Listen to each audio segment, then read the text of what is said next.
ಹೆಬ್ಬೆಳಲು ಶ್ರೀಚಕ್ರಮಾತಾ YouTube channel ವೀಕ್ಷಕರಿಗೆ ನನ್ನ ಹೃತ್ಪೂರ್ವಕ ನಮಸ್ಕಾರಗಳು.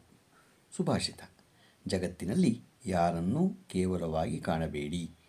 ಸಮಯ ಬಂದಾಗ ಎಲ್ಲರೂ ಅನಿವಾರ್ಯವೇ. ಉಸಿರಿರುವಾಗ ಒಡೆದೋಡಿಸಿದ ಕಾಗೆಯೂ ಕೂಡ ಉಸಿರು ನಿಂತ ಮೇಲೆ ಅದನ್ನು ನಾವು ಕಾಯಬೇಕಾಗುತ್ತದೆ ಅಲ್ವಾ? ನಾವು ಪಿಂಡ ತಗೊಂಡೋಗಿ ಪಪ್ಪ ಬಪ್ಪ ತಿನ್ನಪ್ಪ ಅಂತ ಕಾಯ್ತೀವಿ. ಇದ್ದಾಗ ಅದನ್ನು ಒಡೆದು ಓಡಿಸ್ತೀವಿ. ಗೊತ್ತಾಯ್ತಾ? ಕಾಲ ಒಂದೇ ಸಮ ಇರಲ್ಲ ಅನ್ನೋದನ್ನು ಇದು ತೋರಿಸುತ್ತೆ. ಇವತ್ತು ನಾವು ದಿನಪಂಚಾಂಗಕ್ಕಿಂತ ಮುಂಚೆ ಗಾಯತ್ರಿ ಮಂತ್ರದ ಮಹಿಮೆಯನ್ನು ನಾವು ತಿಳ್ಕೊಳ್ಳೋಣ. ಈಗ ಕ್ಷುದ್ರನಾದ ಮಾನವನನ್ನು ಬ್ರಾಹ್ಮಣನಾಗಿ ಮಾಡುವ ಪರಮ ಪವಿತ್ರ ಮಂತ್ರ ಇದು. ತಂದೆಯು ಮಗನಿಗೆ ಕೊಡುವ ಅತ್ಯಮೂಲ್ಯ ಬಹುಮಾನ ಆಸ್ತಿಯೇ ಗಾಯತ್ರಿ. ಗಾಯತ್ರಿ ಮಂತ್ರಕ್ಕೆ ಮಿಗಿಲಾದ ಬೇರೊಂದು ಮಂತ್ರವೇ ಇಲ್ಲ. ನಿತ್ಯ ಗಾಯತ್ರಿ ಜಪದಿಂದ ಸಮಸ್ತ ವೇದ ಪಾರಾಯಣದ ಫಲಪ್ರಾಪ್ತಿ ಸಂದೇಹವೇ ಬೇಡ. ನಿತ್ಯ ಗಾಯತ್ರಿ ಜಪದಿಂದ ಸಮಸ್ತ ಎಂತಹ ಕ್ರೂರ ಘೋರ ಮಹಾಮೃತ್ಯು ರೋಗಗಳನ್ನಾದರೂ ಖಂಡಿತ ಶಮನಗೊಳಿಸಬಹುದು. ಇದರಲ್ಲಿ ಸಂದೇಹವೇ ಬೇಡ. ಗಾಯತ್ರಿ ಜಪಕ್ಕಿಂತ ಬೇರೊಂದು ಜಪವಿಲ್ಲ. ಗಾಯತ್ರಿ ತಾಯಿಗಿಂತ ಬೇರೊಂದು ದೇವತೆ ಇಲ್ಲ. ಸಹಸ್ರ ಗಾಯತ್ರಿ ಜಪದಿಂದ ಸಂಪೂರ್ಣ 24,000 ರಾಮಾಯಣ ಪಾರಾಯಣ ಫಲಪ್ರಾಪ್ತಿ.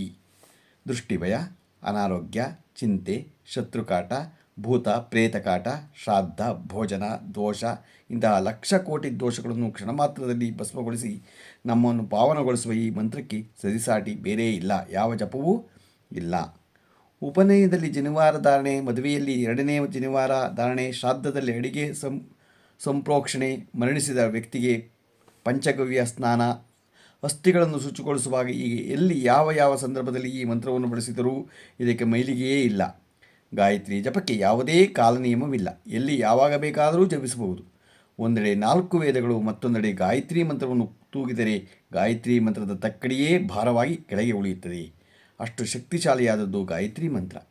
ನಿತ್ಯ ಗಾಯತ್ರಿ ಜಪದಿಂದ ಮುಖದಲ್ಲಿ ತೇಜಸ್ಸು, ವರ್ಚಸ್ಸು ವೃದ್ಧಿಸುತ್ತದೆ. ನಿತ್ಯ ಗಾಯತ್ರಿ ಜಪದಿಂದ ಎಂತಹ ಕ್ರೂರ ಕರ್ಮವನ್ನಾದರೂ ಶಮನಗೊಳಿಸಬಹುದು.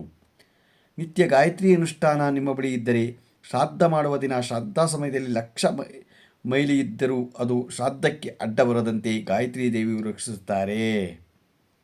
ಗೊತ್ತಾಯ್ತಾ? ಗಾಯತ್ರಿ ಜಪವು ನಿಮ್ಮ ಪಾಲಿಗೆ ಆರೋಗ್ಯ ವಿಮೆ ಇದ್ದಂತೆ. 1000 ಗಾಯತ್ರಿ ಜಪದಿಂದ ನಿಮ್ಮ ಮೆದುಳಲ್ಲಿ 1000 ಅಣುಬಾಂಬ್ ಸಿಡಿದಷ್ಟು ಸಾತ್ವಿಕ ತರಂಗಗಳು ಮೆದುಳನ್ನು ತುಂಬ ಬುದ್ಧಿಶಾಲಿಯನ್ನಾಗಿ ಮಾಡುತ್ತದೆ. ಭಗವಂತನಾದಲ್ಲಿ ಶ್ರೀಕೃಷ್ಣ ಪರಮಾತ್ಮನು ವೇದ ಮಂತ್ರ ಛಂದಸ್ಸುಗಳಲ್ಲಿ ಎಲ್ಲವನ್ನೂ ಪಾವನಗೊಳಿಸುವ ಗಾಯತ್ರಿ ಛಂದಸ್ಸೇ ನಾನು ಎಂದಿರುವೆ. ಗಾಯತ್ರಿ ಜಪದಿಂದ ನಾವು ಎಷ್ಟು ಪ್ರಾರಬ್ಧ ಕರ್ಮಗಳನ್ನು ಕಳೆದುಕೊಳ್ಳಬಹುದೆಂದರೆ, ಅಷ್ಟ ಕರ್ಮಗಳನ್ನು ಈ ಜನ್ಮದಲ್ಲಿ ನಾವು ಮಾಡಲಾರದಷ್ಟು ಕರ್ಮಗಳನ್ನು ಗಾಯತ್ರಿ ಜಪದಿಂದ ನಾವು ಕಳೆದುಕೊಳ್ಳಬಹುದು. ಮಹಾಪಂಡಿತ ವೇದ ವಿದ್ವಾಂಸನಾಗುವುದಕ್ಕಿಂತ ನಿತ್ಯ ಗಾಯತ್ರಿ ಅನುಷ್ಠಾನ ಹೊಂದಲಾಗುವುದು ತುಂಬ ಜನ್ಮದ ಪುಣ್ಯದ ವಿಶೇಷ ಫಲ. ಗಾಯತ್ರಿಯನ್ನು ಬಿಟ್ಟು ಕೆಟ್ಟವರುಂಟು, ಆದರೆ ಗಾಯತ್ರಿ ಅನುಷ್ಠಾನ ಮಾಡಿ ಕೆಟ್ಟವರು ಯಾರೂ ಇಲ್ಲ.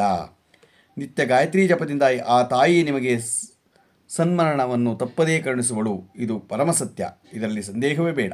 ಬ್ರಹ್ಮನ ವಾಕ್ಯ ಸುಳ್ಳಾಗಬಹುದು, ಗಾಯತ್ರಿಯ ಫಲ ಎಂದೂ ನಿಷ್ಫಲವಾಗುವುದಿಲ್ಲ. ಇದಕ್ಕೆ ಹರಿಹರ ಬ್ರಹ್ಮದೇವರೇ ಸಾಕ್ಷಿ. ಗಾಯತ್ರಿಗಿಂತ ಧನವಿಲ್ಲ, ಗಾಯತ್ರಿಗಿಂತ ಜ್ಞಾನವಿಲ್ಲ, ಗಾಯತ್ರಿಗಿಂತ ಐಶ್ವರ್ಯವಿಲ್ಲ, ಗಾಯತ್ರಿಗಿಂತ ಯಜ್ಞವಿಲ್ಲ, ಗಾಯತ್ರಿಗಿಂತ ಆಹುತಿ ಇಲ್ಲ, ಗಾಯತ್ರಿ ಇಲ್ಲದೆ ಮುಕ್ತಿಯೇ ಇಲ್ಲ. 10 ಗಾಯತ್ರಿಯಿಂದ ಮಹಾಪಾಪನಾಶ, ಶತಗಾಯತ್ರಿಯಿಂದ ಈ ಜನ್ಮದ ಪಾಪಗಳೆಲ್ಲ ನಾಶ, ಸಹಸ್ರ ಗಾಯತ್ರಿಯಿಂದ 100 ಜನ್ಮಗಳ ಪಾಪವೆಲ್ಲ ನಾಶ, ಲಕ್ಷ ಗಾಯತ್ರಿಯಿಂದ ಯುಗ ಪಾಪನಾಶ. ಕೋಟಿ ಗಾಯತ್ರಿ ಮಾಡಿದ್ದೇ ಆದರೆ ಅವನಿಗೆ ಸತ್ತಾಗ ಕರ್ಮವೇ ಬೇಕಿಲ್ಲ. ಅವನಿಗೆ ಅಪರ ಸಂಸ್ಕಾರವಿಲ್ಲ, ಪುನರ್ಜನ್ಮವೆಂಬುದು ಇಲ್ಲವೇ ಇಲ್ಲ. ಇದು ಪರಮಸತ್ಯ. ಗಾಯತ್ರಿ ಮಾಡುವವನು ಶ್ರಾದ್ದಕ್ಕೆ ಬಂದರೆ ಪಿತೃದೇವತೆಗಳು ಕುಣಿದಾಡುತ್ತಾರಂತೆ. ನಿತ್ಯ ಗಾಯತ್ರಿ ಮಾಡುವವನು ಹಾವು ತನ್ನ ಪೊರೆಯನ್ನು ಕಳಚಿ ಶುಚಿಯಾಗುವಂತೆ ಮಾನವ ತನ್ನ ಕರ್ಮ ಬಂಧನದಿಂದ ವಿಮುಕ್ತಿ ಹೊಂದಿ ಮುಕ್ತಿ ಹೊಂದುತ್ತಾನೆ. ಮರಣ ಹೊಂದಿದ ವ್ಯಕ್ತಿಯನ್ನು ದರ್ಬೆಯಿಂದ ಸ್ಪರ್ಶಿಸಿ ಯಾರಾದರೂ ಬ್ರಾಹ್ಮಣನು 1000 ಗಾಯತ್ರಿ ಜಪಿಸಿದ್ದೇ ಆದರೆ ಮರಣ ಹೊಂದಿದವನಿಗೂ ಜಪ ಮಾಡಿದವನಿಗೂ ಇಬ್ಬರಿಗೂ ಮುಕ್ತಿ ಶತಸಿದ್ಧ. ಗಾಯತ್ರಿಯು ಎಲ್ಲ ಜಪಗಳ ತಾಯಿ ಇದ್ದಂತೆ. ತಾಯಿಗೂ ಮಿಗಿಲು ಈ ಲೋಕದಲ್ಲಿ ಯಾರಿಲ್ಲ. ಗಾಯತ್ರಿ ಅನುಷ್ಠಾನ ಬಿಟ್ಟು ಬ್ರಾಹ್ಮಣನು ಶ್ರಾದ್ದ ಮಾಡುವಾಗ ಆಹ್ವಾನಿಸಿದರೂ ಅವನ ಐಕ್ಯ ದೇವತೆಗಳು ಬರುವುದಿಲ್ಲವಂತೆ, ಏಕೆಂದರೆ ಅವರು ಕೊಟ್ಟ ಪರವಾನಗಿ ಅವಧಿ ಮುಗಿದ ಕಾರಣ ಬರುವುದಿಲ್ಲವಂತೆ. ಆದ್ದರಿಂದ ಗಾಯತ್ರಿ ಪರವಾನಗಿ ಅವಧಿ ಮುಗಿದಂತೆ ನೋಡಿಕೊಳ್ಳಿ. ಗಾಯತ್ರಿ ದೇವಿಯ ಅನುಗ್ರಹ ಸಿದ್ಧಿಯಾಯಿತೆಂದು ಆ ವ್ಯಕ್ತಿಗೆ ಜಗತ್ತಿನ ಎಲ್ಲ ಸುಖಭೋಗಗಳು ಕೂಡ ಯಕಶ್ಚಿತ್ ತೃಣ ಸಮಾನವಾಗುತ್ತಂತೆ. ಗಾಯತ್ರಿ ಜಪದಿಂದ ಬರುವ ಅನುಗ್ರಹ ಯಾರೂ ಅಪಹರಿಸಲಾಗದ ಜ್ಞಾನ ನಿನ್ನದಾಗ ಆಗಿ ಇದರಲ್ಲಿ ಎಳ್ಳಷ್ಟೂ ಸಂದೇಹ ಬೇಡ. 1000 ಅಶ್ವಮೇಧ ಯಾಗಗಳಿಗಿಂತ ಶ್ರೇಷ್ಠ ಸಾವಿತ್ರಿ ಗಾಯತ್ರಿ ಜಪ. ಗೊತ್ತಾಯ್ತಾ? ಗಾಯತ್ರಿಯನ್ನು ವಿಪ್ರನು ತ್ಯಜಿಸಿದರೆ ಅವನು ಸರ್ವಸ್ವವೆಲ್ಲವೂ ನಾಶವಾದಂತೆ ಸರಿ. ಮುಕ್ತಿ ಶಾಂತಿ ಅವನ ಪಾಲಿಗೆ ಕನಸಿನ ಮಾತು ಸಾರಿ. ನಿತ್ಯ ಗಾಯತ್ರಿ ಅನುಷ್ಠಾನವಂತನಿಗೆ ಪ್ರೇತಗಳಿಗೆ ಮುಕ್ತಿ ಕೊಡುವುದು ನೀರು ಕುಡಿದಷ್ಟು ಸುಲಭ. ನಿತ್ಯ ಗಾಯತ್ರಿ ಅನುಷ್ಠಾನವಂತನ ಅಂತ್ಯಕಾಲಕ್ಕೆ ಯಮದೂತರೂ ಕೂಡ ಆತನನ್ನು ಪಾಶ ಹಾಕಲು ಒಂದು ನಿಮಿಷ ಯೋಚಿಸಿ ಮುಟ್ಟಲು ಭಯಪಡುತ್ತಾರೆ. ಆಗ ಧರ್ಮದೇವರ ಯಮಧರ್ಮನೆಂಬ ಬಂದು ಈ ಲೋಕದ ಬಂಧ ಬಿಡಿಸಿ ಮುಕ್ತಿಗೆ ಕರೆದುಕೊಂಡು ದಾರಿ ತೋರಿಸ್ತಾನಂತೆ. ಗಾಯತ್ರಿ ಅನುಷ್ಠಾನವು ನಿಮಗೆ ಎಲ್ಲ ಕಷ್ಟಗಳಿಗೂ ಬ್ರಹ್ಮಾಸ್ತ್ರವಿದ್ದಂತೆ. ಗಾಯತ್ರಿ ಅನುಷ್ಠಾನ ಮತ್ತು ರಾಮಬಾಣ ಇವೆರಡು ಎಂದು ಯುಗಯುಗಗಳಲ್ಲೂ ನಿಷ್ಫಲವಾಗುವುದು ಚರಿತ್ರೆಯಲ್ಲೇ ಇಲ್ಲ. ಏಕೆಂದರೆ ಗಾಯತ್ರಿ ಮಂತ್ರದ ಅನುಷ್ಠಾನಕ್ಕೆ ಹೆಸರಾದ ಶ್ರೇಷ್ಠ ಋಷಿಗಳಾದ ವಿಶ್ವಾಮಿತ್ರ ಮಹರ್ಷಿಗಳೇ ರಾಮನಿಗೂ ಧನುರ್ವಿದ್ಯೆ, ಬಿಲ್ಲು ವಿದ್ಯೆ, ಸಮಸ್ತ ವಿದ್ಯೆಗಳನ್ನು ಕಲಿಸಿದ ಮಹಾಗುರುಗಳು ಎಂಬುದು ನಮಗೆಲ್ಲ ತಿಳಿದಿದೆ.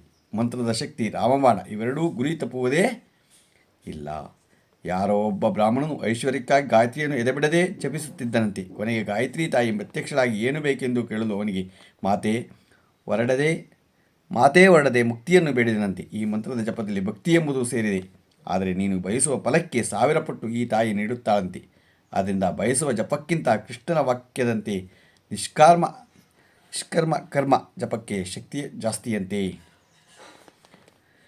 ಗಾಯತ್ರಿ ಜಪ ಮಾಡುವವರು ಸಣ್ಣ ಸಣ್ಣ ಕಾರಣಕ್ಕೆ ಕ್ರೋಧಗೊಂಡು ಯಾರಿಗೂ ಶಪಿಸಬಾರದು. ಕಾರಣ ನೀವು ಸಣ್ಣ ಕಾರಣಕ್ಕೆಲ್ಲ ಶಪಿಸಿದರೆ ನಿಮ್ಮ ಶಾಪವು ಕೊಟ್ಟವರಿಗೆ ಖಂಡಿತ ತಟ್ಟುತ್ತದೆ. ಆಗ ನೀವು ಮಾಡುವ ಗಾಯತ್ರಿ ಜಪವು ನಿಮಗರಿವಿಲ್ಲದಂತೆಯೇ ಶಾಪದ ರೂಪದಲ್ಲಿ ಗಾಯತ್ರಿಯು ಹೋಗುತ್ತಾ ನಿಮ್ಮ ಖಾತೆಯಲ್ಲಿ ಗಾಯತ್ರಿಯೇ ಇಲ್ಲದಾಗುತ್ತೆ. ಯಾರಿಗೂ ಎಂದಿಗೂ ಶಪಿಸಿದಿರಿ. ಇದರಿಂದ ನಿಮ್ಮ ಗಾಯತ್ರಿ ನಿಮ್ಮ ಬಳಿ ಸುಭದ್ರವಾಗಿ ನೆಲೆಸಿರುತ್ತಾಳೆ.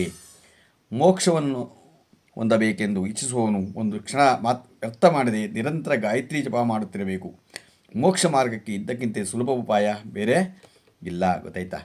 ನಾವು ಯಾವಾಗಲೂ ಗಾಯತ್ರಿ ದೇವಿಯನ್ನು ಸ್ಮರಿಸಬೇಕು. ನಾವು ಯಾವಾಗ ಸ್ಮರಿಸಬೇಕು? ಯಾವಾಗ ಬೇಕಾದ್ರೂ ಸ್ಮರಿಸ್ಬೋದು. ಆದರೆ ನಾವು ಬೆಳಗ್ಗೆ ಸೂರ್ಯೋದಯಕ್ಕಿಂತ ಮುಂಚೆ ಎದ್ದು ನಾವು ದೇವರಿಗೆ ಸೂರ್ಯನಿಗೆ ಅರ್ಘ್ಯ ಕೊಟ್ಟು ಗಾಯತ್ರಿ ಜಪ ಮಾಡಿದ್ರೆ ಇನ್ನೂ ಬಹಳ ಒಳ್ಳೆಯದು. ಗೊತ್ತಾಯ್ತಾ? ಅದರಿಂದ ನಾವು ಸೂರ್ಯೋದಯಕ್ಕಿಂತ ಮುಂಚೆ ಎದ್ದು ಗಾಯತ್ರಿ ಜಪ ಮಾಡೋಣ. ಆ ಒಂದು ಗಾಯತ್ರಿಯೇ ನಮ್ಮ ಏನೇ ಕಷ್ಟ ಇದ್ರೂ ಪರಿಹರಿಸ್ತಾಳೆ. ಗೊತ್ತಾಯ್ತಾ? ಇವತ್ತು ನಾವು ಗಾಯತ್ರಿ ದೇವಿ ಬಗ್ಗೆ ತಿಳ್ಕೊಂಡ್ವು. ಈಗ ನಾವು ದಿನಪಂಚಾಂಗವನ್ನು ತಿಳ್ಕೊಳ್ಳೋಣ. ದಿನಾಂಕ 10/5/2025 ಶನಿವಾರ, ಶ್ರೀ ವಿಶ್ವಾವಸು ನಾಮ ಸಂವತ್ಸರ, ಉತ್ತರಾಯಣ, ವೈಶಾಖ ಮಾಸ, ವಸಂತ ಋತು, ಶುಕ್ಲಪಕ್ಷ, ತಿಥಿ ತ್ರಯೋದಶಿ, ಹಗಲು 4:42, ನಕ್ಷತ್ರ ಚಿತ್ತೆ, ರಾತ್ರಿ 2:34, ಮಳೆ ಭರಣಿ, 4ನೇ ಪಾದ, ರಾಹುಕಾಲ 9 ಗಂಟೆ 9 ನಿಮಿಷದಿಂದ 10:44, ಗುಳಿಕಕಾಲ 6 ಗಂಟೆಯಿಂದ 7:34, ಯಮಗಂಡ ಕಾಲ 1:54ರಿಂದ 3:29. ಇವತ್ತು ಯಾರು ಹುಟ್ಟುಹಬ್ಬ ಆಚರಿಸ್ಕೊತಿದ್ರು, ಮದುವೆಯಾದ ದಂಪತಿಗಳು ವಾರ್ಷಿಕೋತ್ಸವ ಆಚರಿಸ್ಕೊತಿರೋರಿಗೆ ನಮ್ಮ ಹೆಬ್ಬಳಲು ಶ್ರೀಚಕ್ರ ಮಾತಾ ಯೂಟ್ಯೂಬ್ ಚಾನಲ್ ಕಡೆಯಿಂದ ಶುಭಕಾಮನೆಗಳನ್ನು ತಿಳಿಸ್ತೀವಿ. ದೇವರು ಅವರಿಗೆ ಆಯುಸ್ಸು, ಆರೋಗ್ಯ, ಐಶ್ವರ್ಯ ಎಲ್ಲ ಕೊಟ್ಟು ಕಾಪಾಡಲಿ ಅಂತ ಕೇಳ್ಕೊತೀನಿ. ನಮ್ಮ ಹೆಬ್ಬಳಲು ಶ್ರೀಚಕ್ರ ಮಾತಾ ಯೂಟ್ಯೂಬ್ ಚಾನಲ್ ಯಾರು ಸಬ್ಸ್ಕ್ರೈಬ್ ಆಗಿಲ್ಲ ದಯಮಾಡಿ ಸಬ್ಸ್ಕ್ರೈಬ್ ಆಗಿ ಲೈಕ್ ಕೊಡಿ. ಇದು ನಿಮ್ಮದೇ ಚಾನಲ್ ಆಗಿದ್ದರಿಂದ ನಮ್ಮ ಲಿಂಕನ್ನು ಬೇರೆ ಗ್ರೂಪ್ಗೆ ಫಾರ್ವರ್ಡ್ ಮಾಡಿ. ನಮಸ್ಕಾರಗಳು.